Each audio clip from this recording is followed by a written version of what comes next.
John B. Alexander svakako je zanimljiva osoba.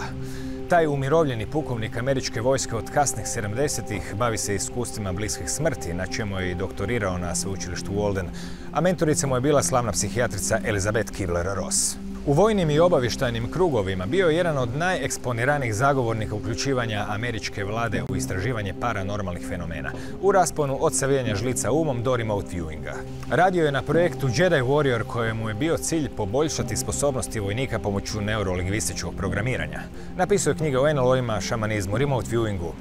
Organizirao je i predsjedao nad 6 velikih konferencija o nesmrtonosnom oružju, ali mnogima će ime Johna B. Alexandera biti poznato iz filma Muškarci koji bulje u koze, gdje je postao lik u filmu i knjizi koja je prethodila filmu.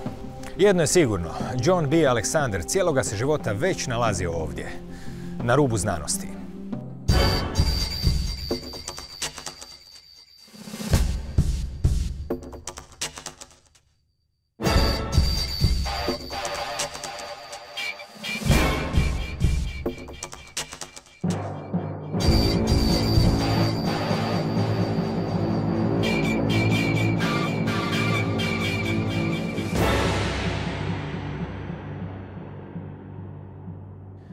Gospodine Alexander, dobar dan. Good evening. Ovdje smo da bismo porazgovarali o svim neobičnim iskustvima i susretima iz graničnih područja ljudskog znanja koje ste doživjeli tijekom vaše vojne karijere i poslije. Možda možemo početi sa temom parapshihologije koja je bila popularna 60-ih i 70-ih godina kada su bili u nekakvom središtu interesa svi ti paranormalni fenomeni. Kada ste vi osobno imali prvi kontakt s tim fenomenima i na koji način je sve to počelo u Americi, u SSR-u, koji je vaš doprinos u tome? My personal interest? Well, actually, it goes back when I was very, very young. I gave my first, I went to an unusual grade school and actually did my first broadcast on UFOs when I was 10 years old.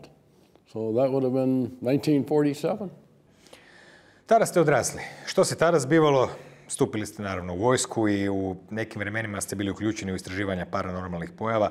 Zna se danas da je impuls na zapadu došao od onih svih informacija da se u SSSR-u radi na istraživanjima paranormalnih istraživanja. Što je bio zapravo pravi poticaj prvi prema vašem sjećanju da se započnu istraživanja paranormalnih pojava u Americi? Well, now, first I had a personal interest, and so these were things that I followed anyway. And then we were quite aware that the Soviet Union was studying and employing various kinds of psychic phenomena as well. So on one side we were watching what they were doing, and the other we started doing experiments. And particularly when, the remote viewing aspect, which you might know colloquially, psychic spying, if you will. But we also learned that psychokinesis works, the metal bending. You probably know of Uri Geller, and it was modeled on some of the things he did. But what we found was you could teach everybody how to do this. And so we were actually researching and finding out what the limits were. Mm-hmm. What was done in Soviet Union back then that you were aware of? What types of experiments and what results were made? Oh, the ones where there was a book called Psychic Discoveries Behind the Iron Curtain, and that was a very popular book and discussed many of the topics. But what we were seeing in classified literature was that, yes, indeed, these experiments were going on. So it included use of psychics to gain information. There were people who could move things, again, the psychokinesis kinds of things, interested in that. We had a defector from the KGB who came out and told some very interesting stories about being able to actually kill animals using psychic approach. So that particularly was of concern. Koja je razlika između postignuća remote viewinga i ograničenja te tehnike? Znači, koji je zapravo bio pravi špijunski učinak i mogućnosti promatranja i dobivanja informacija iz daljine s obzirom na taj odnos signala i šuma koji se uvijek pojavljaju kod takvih istraživanja? Well, the question that arose quickly was, who can do remote viewing and what's the best approach? Now, the Soviet approach was to go out in the public and find people with natural abilities. Our question was, do we do that, or do you find people from the intelligence community and you can train them to do those sorts of things? And most of ours was the latter. We went with people who had had unique experiences, but were from in the intelligence community itself, and then the cell was very, very small of the people who were working on it. Now, we also had two different types. One was a research, which was done out at Stanford Research Institute that I think they know about, and the other was operational, actually going against various targets of interest. Što se tiče vaših iskustava sa remote viewingom ili jasno vidiocima ili kako se to već naziva gledanjem na daljinu, kakvi su bili rezultati svih tih napora? Poznato je da su mnogi remote vieweri napisali knjige o svojim iskustvima, naravno te knjige su više ili manje vjerodostojne. Prema vašem iskustvu, dokle se stiglo u tim istraživanjima? Well, it's like everything else. We had some people who were very good, but like everything else in the intelligence community, you don't rely on one tiny piece. You put the information together and see what the picture looks like. Now, there's a very famous case that's been published on Joe McMoneagle, who was remote viewer 001, if you've read In the Field. And specifically, looking for submarines. What happened was we had a satellite photo of a big building, and nobody could figure out what the building was. And so they asked him, could he see inside the building? And so he did this, and he says, well, there are several submarines. One of them is very, very large. It is very different because the missiles are forward of the sail. It is double-hulled. There's a number of other technologies that he saw. And he said in 6 months, there'll be a channel where you can go out and, they'll be able to float the boat out. Now, the information turned out to be very accurate. But the analysis was, they didn't believe it because our boat builders said, if you build a submarine that big, if you go down to depth, it'll crush. Well, it turns out the Soviets had done it, and a little later the clouds parted, and there was the Typhoon-class submarine, the first time we'd ever seen it. And all of the things that Joe had said were going to be new were in fact there. Popričamo sad o telekinezi ili psihokinezi. Jeste li osobno vidjeli neke psihokinetičke učinke i izbliza, dakle, ljude koji su možda mogli savijati žlice ili vilice? Oh, well, I used to teach psychokinesis. Obviously, Uri Geller, who was a very famous person who was known for metal bending and whatnot. A friend of mine from Jack Houck, who had been at McDonnell Douglas at the time, developed a process whereby we could teach people how to do that. And I learned that from him, and we were very impressed. The very first party we had was at my house. We called them PK parties. And a young woman, a friend of ours, is holding forks like this, and this one just dropped over. And right in front of my boss, who was the commanding general of the Intelligence and Security Command, we went, wow, wait a minute, this really works.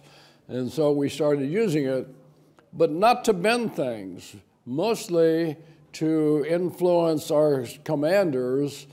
It's one of the problems you had. We had been blindsided several times with advances that we hadn't seen coming. And yet, when you look back, the information was there. So the point to the commanders in the intelligence community was, just because you don't believe it, don't discard evidence. And this is one that changed their belief system, because when they came in, they didn't believe they could bend it. Here they were seeing this happen. In what way you can learn to, let's say, bend the spoons or any other psychokinesis? Yeah. Well, there was a very simple process, and it took about an hour to teach people, and it would create energy outside and bring it down and put it into the spoon. There were two things that were really important. One was the intention, getting of what you want to have happen, bending in particular, and the other is emotion, because we found when you're doing, that's why they call them parties, you get people excited, and it was in that process that you actually saw the best bending take place. Was there any military purpose that came out of these psychokinesis experiments? Well, as I said, most of it was information saying, don't disregard things, trying to understand the limits of belief systems. And the other, I used to get asked, are you going to bend tank barrels? And you say, well, that's ridiculous. No. But if you remember, we're talking 1980s. Computers are just coming along, and we're relying more and more heavily. Now, if I can just make computers unreliable, that is a huge step forward. So that was the area that we were interested in, was, what can you do with moving electrons as opposed to moving heavy metal objects? I read that you were some kind of friend with Uri Geller. Is that true? Yeah, he's a personal friend. Today, Uri Geller is, of course, very famous on one side, right. And on the other side, he is by lots of people so-called exposed as some kind of fraud, but in fact, he really did some effects. What were your personal experiences with Uri Geller, some extreme? Well, my personal experiences, I have seen him do things that can't happen. And I described this to a magician who is one of the major debunkers, if you will. And what happened is we were in the U.S. Capitol itself, and he was talking, and not about bending. His interest there was the plight of the Soviet Jews, being unable to get out of Russia in particular. And so they said, bend. So he got a spoon, which he held like this. It came out of a guard's coffee cup, so it wasn't, oh, I have a spoon in my pocket, and we'll do it. And he came like that, not like this. If you've got both fingers, it's probably faked, but too bad we don't have one. But he came like that, and the spoon bent like this, and then he put it on the back of the chair and went on talking, and the spoon kept bending without him touching it. So I've seen him bend many, many things. That was the most spectacular, and we were sitting at about this distance. Mm-hmm. Have you seen him doing something bigger than just bending? Some bigger objects moving or something like well, this? Well, bigger, yeah, I actually have a picture of a titanium tennis racket that he bent. Now, that's bent like this, not like this. But we tried bending that racket and had it tested, and I don't care how strong you are, you're not going to bend the titanium racket. What happened, or how it happened, that you became a character in the movie? Became what? You a character in the movie that's about staring at the goats. In that movie, some character is based on you. You know that movie, People Who Stare at Goats. I'm sorry, I've lost something here. You know that movie, People Who Stare at Goats? Oh, men who So how happened that you were part of this film in any way?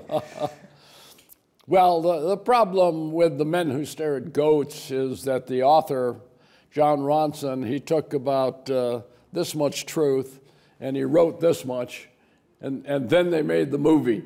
So, and in fact, on my website, I have explained what's real and what's not. First of all, no goats ever died from staring at them. That's a story that's not related to any truth. Goats did die. The experiments had to do with dim mak, which is a martial arts, the death touch. But in the movie, they discussed several things. Of course, remote viewing was real. Cloud busting, yeah, we tried that. The spoon bending, Kevin Spacey bends one, and obviously we just discussed that. So there were a number of small aspects that were true, but the way the movie, I mean, it was a comedy. Evo, držim u ruci vašu knjigu NLO-i, mitovi, zavjere i stvarnosti. Kako je vaše mišljenje o tom fenomenu koji je u 20. stoljeću bio dosta dominantan i zapravo je toliko širok i toliko neobuhvatljiv? Dokle ste vi došli u vašim razmišljanjima i istraživanjima? Well, the first line of my book is UFOs are real. Now, the last paragraph says, whatever this is, it is more complex than we ever imagined and maybe that we could imagine. And the problem is, what do you mean by a UFO? We have little balls of light that fly around. And then in other places, we have huge craft more than a mile across, seen by lots and lots of people that are physical, and everything in between. And the problem, to me, is the variability. There are so many different kinds of UFOs that are seen that, you know, little gray guys coming from Zeta Reticuli just doesn't make sense as an answer. So it's very, very complex. On the public point, let's say, after Blue Book, American US Air Force just disbanded this problem.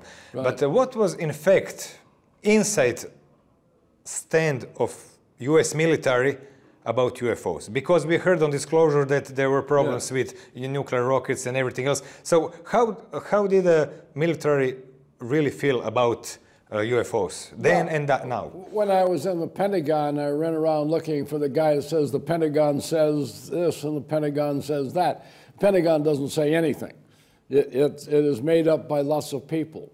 And they have, like across the civilian population, a wide variety of beliefs. You have some who were true believers.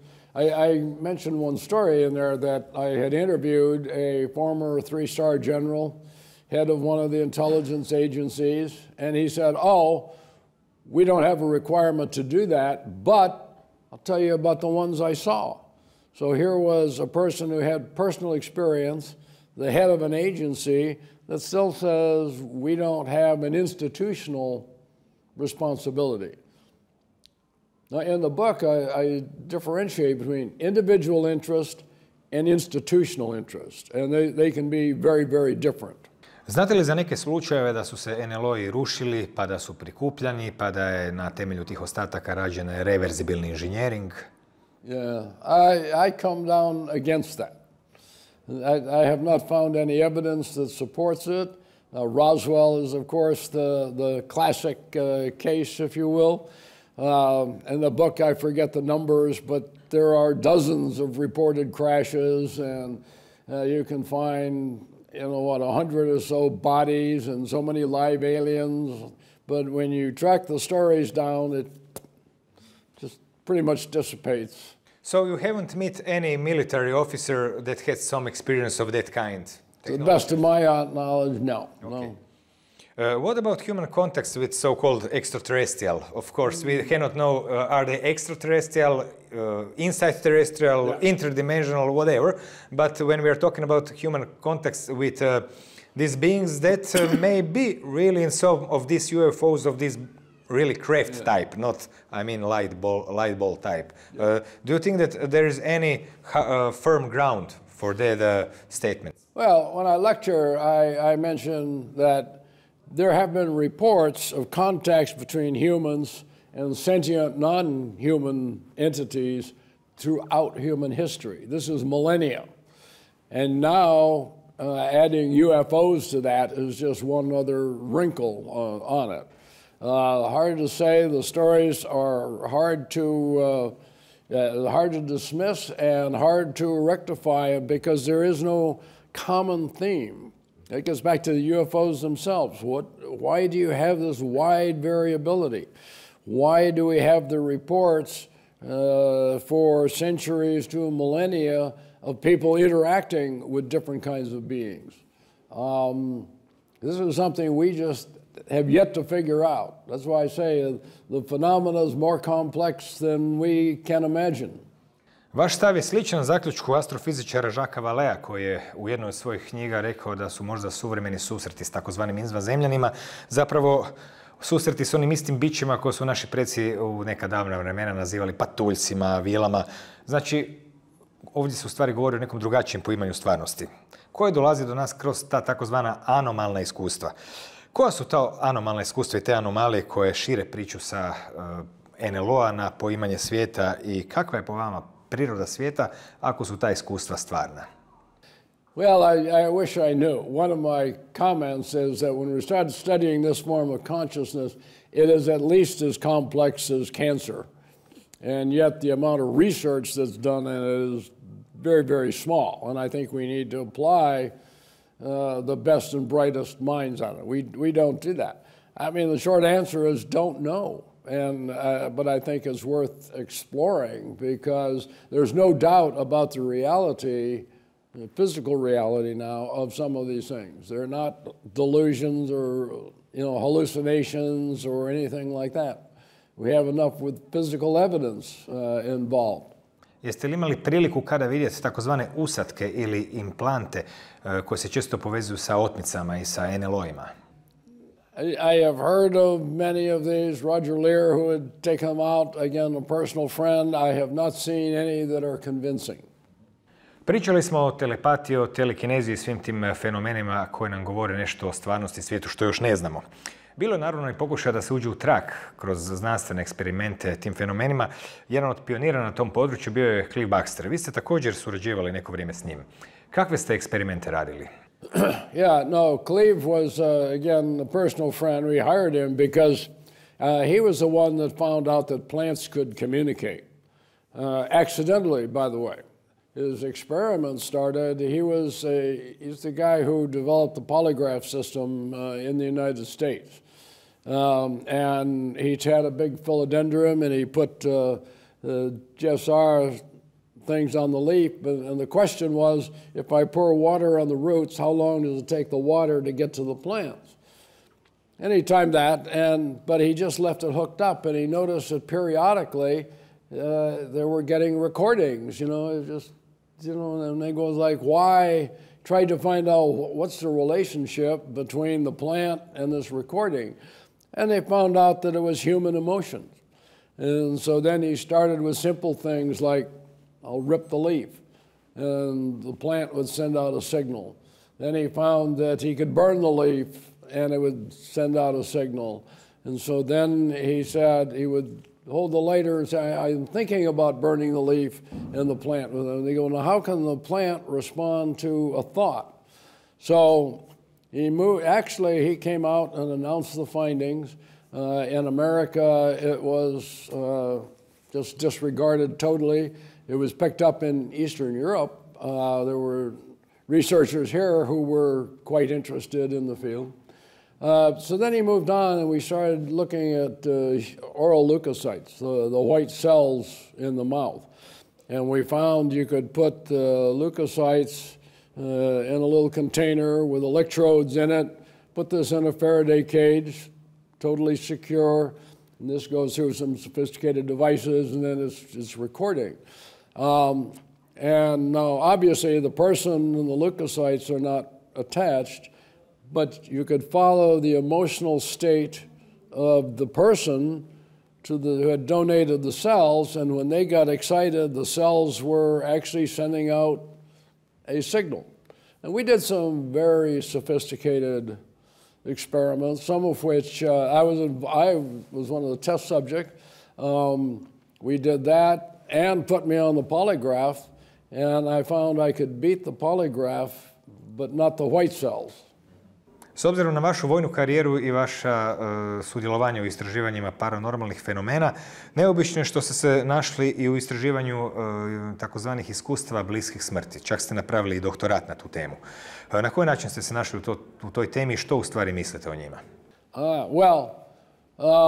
Just before, when I was finishing my PhD, my doctorate, Elisabeth Kübler-Ross, who is the person who brought hospice to the United States, we met, and she became the head of my committee. But she and Raymond Moody were the ones interested in near-death experience, and so we were hearing these stories that had been anecdotes that were kept in families. But it was very, very compelling kinds of information. So I got involved, later became the president of the International Association for Near-Death Studies. Vi ste i doktorirali na temu iskustava bliskih smrti. Koji je bio vaš pristup u doktoratu?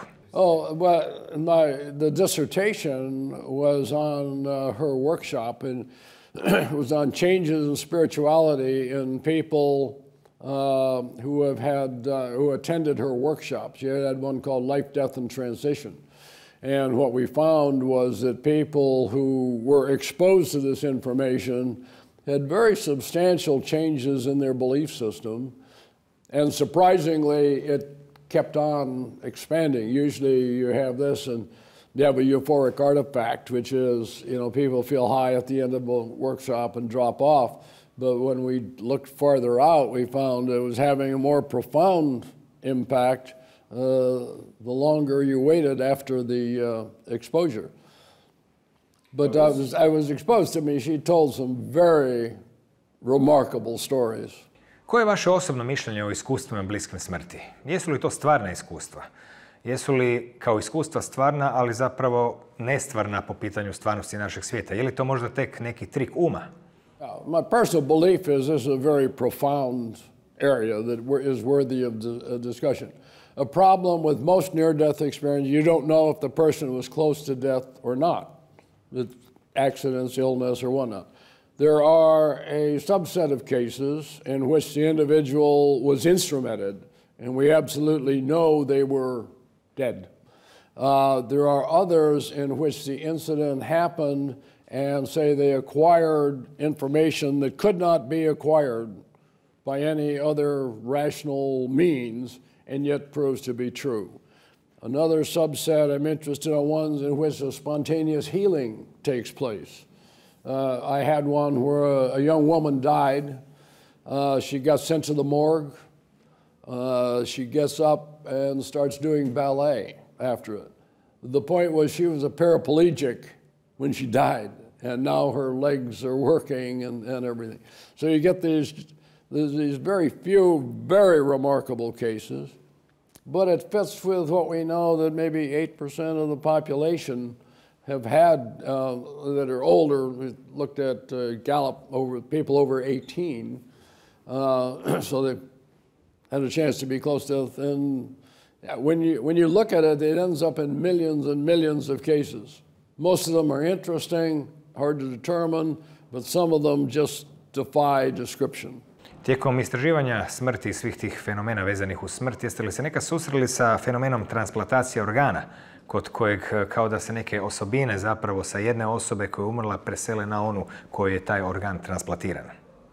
Well, now there's two sorts. One, I think what you're talking about there is for the organ transplant. Is that it? Yeah. Gary Schwartz is the one who's done most of the work on that, but it's very interesting that people who have had heart transplants, lung transplants or something, and after it they suddenly are interested in new kinds of food, remember things that didn't happen in their life but did happen in the lives of the donor. Certainly says that there's some kind of something goes into the organ itself that is actually a memory that can be then transmitted and evoked by the recipient. Tijekom 20. stoljeća fenomen razmišljanja zapravo o postojanju pretpotopnih civilizacija je nekako uzeo maha i 70. godina došlo do zanimljivog otkrića u kojem ste zapravo na neki način baš u to vrijeme i vi bili blizu. Riječ je o cesti Bimini, odnosno nizu megalita na dnu oceana, za koje se još danas raspravlja jesu li prirodnog ili umjetnog podrijetla. Vi ste također tamo ronili. You know, this is very, very, very controversial, but off of Bimini, they have what they call the Bimini Wall, which is about 1,800 meters long. And the point was, when we dived on it, we were doing free diving, so it's not very deep, maybe, 10 meters or so, the most. But you have these very large megalithic rocks lined up in perfect order, and it goes on for this long area. And the point was, when you would swim on the outside, you would say, this is ocean floor. All of you cross it, here's these line of megaliths, and then On the other side, nothing. Some will suggest that that's just a natural formation of beach rock. I don't know now. At the time, it certainly looked very, very different. I've got pictures of very large rocks, very specifically, I mean, looks like it was definitely man-made. But an area worth thinking, the antediluvian world is certainly an area of interest. Zadnjih godina našli ste i u istraživanju komunikacije sa dupinima, odnosno to je dio šireg istraživanja komunikacije između vrsta. Ronili ste s dupinima, na neki način pokušavali ostvariti komunikaciju. Je li to bilo uspješno? Dokle ste stigli? Kakva su iskustva na tom polju? Well, we were working with telepathic communication. This was involved with a former wife. The experiment that we did, two sorts of experiments. Some were in tanks where you have them contained, and the other in the wild, off of Bimini again, where we were working with a pod. So the dolphins there were free to come and go, and dolphins over a day will normally traverse, say, 200 miles. I mean, they eat a lot of food. The pods split up, they eat, and they come back. And so we had called them in. The protocol said, we don't touch, they have to initiate contact. And when they came in, they would swim very close. I mean, like within an inch of you, they would swim up, pretty exciting. But then we also had tried to direct them and were successful in saying, okay, go in this direction, now turn around and come back. So you're changing, on command, the area of the direction that they're going and have them come back and then turn and go off again. At least anecdotally, quite successful. How long have you been participating in that swimming with the dolphins? Well, that we did a lot of years ago. As you know, I am just back from the Kingdom of Tonga. In this case, instead of dolphins, we're working with humpback whales, which is very, very dramatic, but we're talking about distances in maybe a few feet to inches from something that big. And they seemed to know exactly where we were. And that was okay. They would divert. One of the things we did, we would have the calving area, and the mothers would be very deep, and the calves would have to breathe more frequently, so they would come up, and we're hovering in the water right above them, and they would come up and would definitely miss us and come up. Now maybe that's sight, but that they would, be protective of us was kind of interesting. I hope to be able to go back and do some more exacting experiments there. Do you feel that you really made some communications with whales or dolphins? Well, with the dolphins, certainly. With the whales, I don't know yet. Again, I hope to be able to repeat those experiments within the next year or so. Mm-hmm. Except your investigations, experiments with dolphins, can you tell us about other experiments with dolphins and what were results in trying to communicate? Well, there's two sorts of experiments. Of course, Lilly on dolphins, and I had met John Lilly before. He's the one who really started this work, both with dolphins in captivity and in the wild, and found them to be quite responsive. Now, there's a whole nother set of dolphin experiments, and, the military has done with them for, securing areas or being able to find mines or deactivate boats and things of that nature. So that's another, like I say, a whole nother set, and obviously the purpose in that is quite different. But they do work with and find you can obviously train dolphins quite well. U vašoj biografiji se vidi da ste dosta putovali po svijetu i posjećivali razne tradicionalne i šamanističke kulture. Jeste li se susretili sa iscijeliteljima i sa tim iscjeljivanjima i to one vrste koje bi na zapadu bila smatrana nemogućim ili neobičnim? Well, what you've just mentioned is something that's very important. In the West, particularly Europe and the United States, we look at these alternative hearings as strange or anomalous. That this is different, this is really wild. I do a lot of work in Brazil for the government, and this is in, what I call the straight world area. The difference that you find in the intelligentsia of Brazil, senior officers, ministers, and that, they accept these things as, normal, whereas we see them as separate and different. So they incorporate it into their belief system. I'm going to be talking about how spirits interact, because I've dealt with shamans from around the world. And in other societies, this is just part and parcel of reality. Our problem is that our science has taken a materialistic view. If we cut things and make it smaller and smaller and smaller, we will get to the Higgs boson, the God particle, if you will. It does not account for the role of consciousness. And I think that we have missed a huge part of the total reality. Jeste li imali prilike uživo gledati paranormalnu, takozvanu psihičku kirurgiju? Well, there's several. You mentioned John of God, and we've been down in Aberdeen a couple of times. We were just there this year. Now, he does several types of surgery. Some of it is physical cutting and that, and other is spiritual or psychic surgery, and done sometimes at a distance. I had a case this year. I was interested in behalf of a woman who is the wife of a very famous writer in these areas who has a brain tumor, and took her picture down and said, okay, we would like to get healing. When I wrote back and I said, sent him an email and said, okay, we've just done the intervention, and the response was, she's feeling better than she has in months, that came back. When they did the fMRI, at least the tumor had not increased.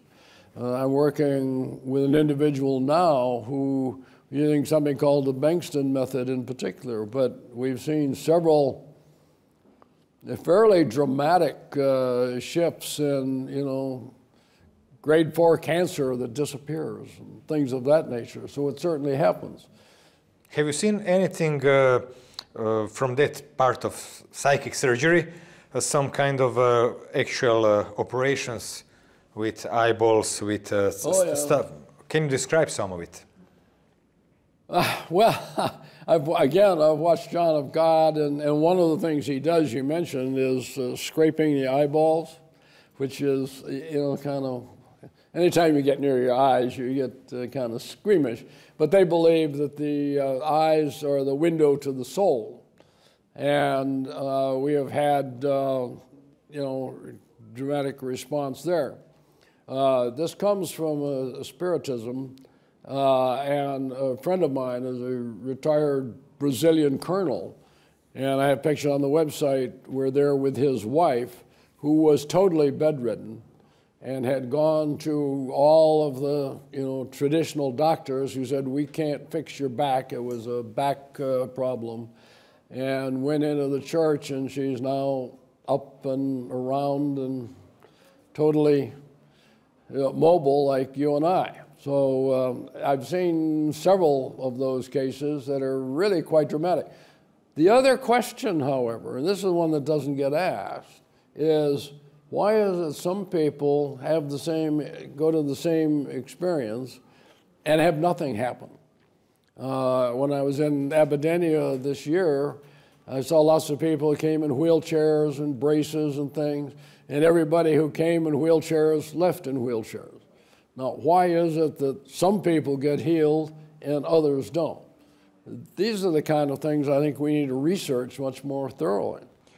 Dio polja vašeg istraživanja je i takozvani NLP, odnosno neurolingvistično programiranje. U nekim vašim knjigama opisivali ste kako su se te metode NLP-a pokušavale koristiti i koristile za usavršavanje vojničkih sposobnosti. Na koji način i dokle se stiglo? Well, yeah, no, you've hit on the thing. NLP is actually a therapeutic modality. It was designed, if you will, to fix broken people. And what they had done, and I had both of the inventors under contract, Richard Bandler and John Grinder, and what they were doing is how do we take people who have various kinds of personal problems and make them whole again. Our question was, and this gets back to, say, in the military, we was especially studying it, we had very good people. I mean, our people were a cut above your normal soldiers. So the question was, how can I take good people and make them even better? So we started what we called the Jedi Project, and it was, can we find the skill? What we would do is take the best of the best and do basically a modeling. What is it that these people who excel in a specific skill, what is it they do? What are the critical path model, if you're familiar with that? Well, what are the instruments that have to work?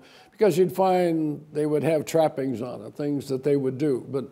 And so we would determine that, and we did this particularly with pistol shooting, and I was able to come up with a model where we could train people to shoot much faster and much better than the traditional model itself. We also took the people who were already experts and improved their skills. Organizirali ste i vodili nekoliko konferencija o takozvanim nesmrtonosnim oružjima, koja možda jesu nesmrtonosna, ali nisu ništa time manje neugodna. Što sve spada u nesmrtonosna oružja? Very bluntly, are weapons that where you can apply force without killing people. Now, it does not mean you will never ever kill or not have some fatalities. One of the things I point out is that, balloons kill people as well. Kids' toys, there's nothing that you can't be misapplied. So the inference there is, what is the intent of the individual? But on the low end, there were things like pepper spray and pepper ball, tasers, water cannons, things of that nature, beanbag bullets, if you will, plastic bullets. On the high end, we were talking strategic incapacitation. How do I take a target set like a nation state and degrade the infrastructure in such a way that they can't continue conflict, but to do it in such a way that you can restore the infrastructure in relatively short order. And so it's a whole breadth of system.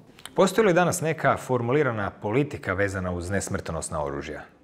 Oh, sure. That's, both the United States and Europe. I have lectured in Germany, where we've had these conferences every 2 years. So policies have been developed to say exactly what it is. I mean, we're talking volumes of material. Unfortunately, we have run into a lot of conflict. One of my major adversaries, or some of them, are International Committee of the Red Cross and Amnesty International and Human Rights Watch, which tend to be against them. And my argument there is, compared to what? We know how to kill people. We can do that pretty efficiently. I think we ought to have other alternatives. Gospodine Aleksandar, hvala vam na ovom razgovoru i želim vam sretan put gdje god vas on dalje vodio. Doviđenja. Okay, thank you.